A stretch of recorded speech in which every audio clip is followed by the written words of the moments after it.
When Caitlin Clark was drafted by the Indiana Fever, it was more than a basketball decision. It was a business move, a cultural event, and a golden ticket for the franchise. The Simon family, billionaire owners of both the Indiana Pacers and the Fever, saw Clark as a generational figure who could transform not just the team, but the entire league. Her impact was immediate. Attendance surged. Merchandise flew off the shelves. National broadcasters scrambled for rights. For the first time in years, the Fever were relevant. But success, especially of this magnitude, rarely comes without conflict. Enter Stephanie White, a respected coach with her own vision of how basketball should be played. She arrived with confidence and structure, determined to build a system centered on team execution and motion offense. But almost from the start, that philosophy clashed with Caitlin Clark's natural style. The same style that had electrified fans at Iowa and made her one of the most recognizable athletes in the country. Instead of unleashing Clark's signature long-range shots and fast-paced offense, White slowed the game down, emphasizing ball movement and discipline. To traditional basketball minds, it was sound strategy. To fans, it was sabotage, and the Simon family noticed. Specifically, Stephen Simon, the son of the legendary Herb Simon, who had quietly taken on more responsibility in running Pacers entertainment. According to those close to the situation, Stephen began questioning the direction of the team as early as mid-season. He reportedly believed that White's system was suppressing Caitlin's potential, and worse, damaging the Fever's momentum as a brand. For a franchise that had gone from irrelevance to global attention almost overnight, this wasn't just a coaching issue, it was a financial crisis in disguise. As the Fever's offense slowed, so did everything else. Viewership declined. Ticket demand dipped. The buzz that once surrounded Caitlin began to cool off. Her performances looked restrained, her confidence less visible. Fans who had once tuned in for her long threes and dazzling assists began to wonder what had changed. And behind the scenes, Stephen Simon was demanding answers. Multiple reports suggest he called a private meeting with key executives, including General Manager Kelly Krauskopf and COO Amber Cox, where he made his stance crystal clear. From this point forward, the team would run through Caitlin Clark, but Stephanie White wasn't one to back down. She had built her coaching reputation on discipline, and she wasn't about to let ownership dictate her playbook. According to insiders, the tension between her and Simon escalated rapidly. What started as quiet disagreements became heated conversations about control, who truly held it, and who was willing to lose it. White saw Simon's interference as an overreach. Simon saw White's stubbornness as a liability. The power struggle was no longer confined to the court. It was spreading through the hallways of Pacers entertainment like wildfire. The situation worsened when rumors surfaced that Clark's injuries were being mismanaged. Some sources alleged that White downplayed her pain and pushed her to play before she was fully ready, hoping to maintain her authority and prove that her system could still work. Whether true or not, the narrative took on a life of its own. Fans started questioning the team's transparency. Podcasts began connecting dots, pointing out inconsistencies in Clark's status reports, and the sudden changes in her public appearances. Then came the leaks. Anonymous online posts claiming that Stephen Simon had lost his temper during a closed-door meeting, telling White that she didn't have to like it. But Caitlin Clark was the franchise now. Those details, unverified but widely circulated, painted a picture of a leadership war reaching its breaking point.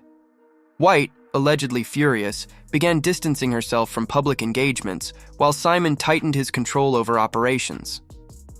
What had started as a disagreement over play style had turned into a full-scale internal crisis. By the time the regular season drew to a close, the atmosphere inside the Fever organization was suffocating. Players could feel the divide. Some stood by White, believing she was being undermined by powerful executives. Others quietly sided with Clark, frustrated that her star power was being muted to fit into a rigid system. The locker room grew tense and morale plummeted. Even reporters covering the team noticed the shift. White's tone became defensive, and Clark's body language became distant. Every press conference felt heavier, every quote carefully measured. Stephen Simon, meanwhile, had reached his limit. According to multiple insiders, he began bypassing normal communication channels altogether, reaching out directly to league officials and player representatives. His message was simple: the situation was unacceptable. He wanted accountability. He wanted transparency. And above all, he wanted the Simon name the same: name that had built one of the most respected sports empires in America, cleared of any association with controversy. It didn't take long for the whispers to spread beyond Indiana. National sports outlets began picking up the story, each adding their own speculation. Was Stephanie White on the verge of being fired?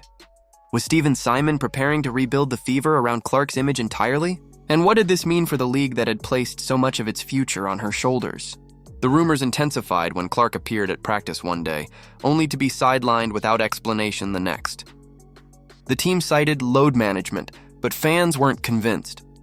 They'd seen this movie before. When a franchise tries to contain its superstar, it rarely ends well. The internal review that followed only deepened the mystery. Stephen reportedly demanded full documentation from the coaching staff regarding every medical decision made about Clark. That move, insiders say, sent shockwaves through the organization. It wasn't just a formality, it was an investigation. And everyone knew that once ownership got directly involved, heads were bound to roll. Behind the polished press releases and team statements, the reality was far more chaotic. Stephanie White's authority had been eroded. Executives who once backed her were now staying quiet, waiting to see which way the wind would blow. Sponsors began calling, worried about the optics. The WNBA front office was reportedly briefed on the situation, and Clark's representatives, usually silent, began pressing for answers. What started as an internal disagreement was now a national story. In the court of public opinion, the verdict was already forming. The fans had chosen their side. Social media erupted with hashtags like Free Caitlyn and Let Her Play, calling out what many saw as a mishandling of one of the sport's biggest stars. The message was loud and unified. Caitlyn Clark deserved better. For Stephen Simon, this wasn't just about saving a player, it was about protecting the family's legacy. The Simon name had been built on decades of steady leadership and community respect. The idea that their team could be accused of silencing or mistreating the face of women's basketball was unthinkable. So quietly but decisively, Stephen began preparing for change. Whether it came through a firing, a forced resignation, or a sweeping front office restructure, one thing was clear. The Indiana Fever would not enter another season under the same shadow. And as the dust continues to settle, the Fever find themselves at a crossroads. The power struggle that began with a playbook has turned into a defining moment for the franchise. Can they recover from this internal implosion? Will Caitlyn Clark finally get the freedom she deserves to lead the team her way? Or has too much damage already been done behind closed doors? What's certain is that this story is far from over. The Indiana Fever are no longer just fighting for wins. They're fighting for identity, for transparency, and for the soul of their organization. The storm inside the Fever's empire has left no one untouched. And as the whispers grow louder, one truth remains impossible to ignore. Caitlyn Clark isn't just the face of the franchise. She's the battleground for its future. What do you think really happened inside the Indiana Fever? Was Stephanie White trying to protect her system, or did the Simon family overstep their bounds to protect their investment?